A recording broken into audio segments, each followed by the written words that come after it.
अस्सलाम वालेकुम, सानिया टाइम्स में खुशामदीद। उम्मीद करती हूँ आप सब खैर खैरियत से होंगे। गर्मियों में ये प्रॉब्लम सब के साथ होती है कि नहाने के बाद फ़ौरन अंडर आर्म्स में से स्मेल आना स्टार्ट हो जाती है। चाहे मर्द हों, चाहे औरतें हों, चाहे बच्चे हों, चाहे स्कूल जाने वाली बच्चियाँ ही क्यों ना हो, ये प्रॉब्लम सब के साथ होती है। मैंने यहाँ पे ले लिया है एलोवेरा जेल का 1 चम्मच, एक मैंने ले लिया है एवियन का कैप्सूल और 1 चम्मच ही मैंने लिया है इसमें ग्लिसरीन। और अब हमने इसमें डाल देनी है फिटकड़ी का पाउडर। आपने फिटकड़ी को पहले तवे पे डाल के गरम कर लेना है, उसके बाद इसको कूट के या पीस के आपने इसका पाउडर बना लेना है। मेरे पास पहले ही पाउडर बना हुआ पड़ा था तो मैंने इसे यूज़ कर लिया है।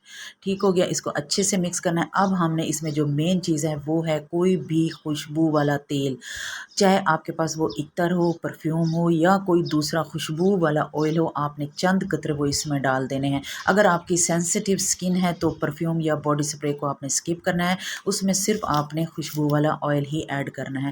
इसको अच्छे से मिक्स करना है और किसी भी खाली जो रोल ऑन वाली जो बोतल होती है उसमें हमने इसे डाल देना है।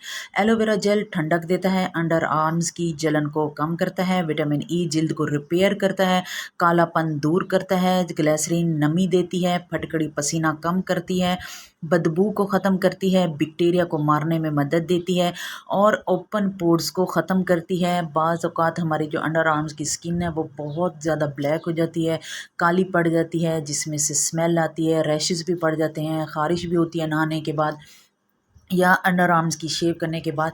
तो आपने इसको अपने वॉशरूम में रख लेना है। नहाने के बाद फ़ौरन आपने इसे इस उम्मीद है आपको मेरी ये वीडियो अच्छी लगी होगी। अगर अच्छी लगी है तो वीडियो को लाइक कर दें, किसी के साथ शेयर कर दें, क्योंकि ये मसला हर किसी के साथ होता है। सदका जारिया समझ कर भी शेयर कर दें। हर कोई महंगे महंगे परफ्यूम और रोल ऑन अफोर्ड नहीं कर सकता। जो लोग अफोर्ड नहीं कर सकते उनके लिए बहुत ही अच्छी रेमेडी है। सदका जारिया समझ कर शेयर करते जाएँ। अपना और अपने फैमिली मेम्बर्स का ख्याल रखें, दुआओं में याद रखें। अल्लाह हाफिज़।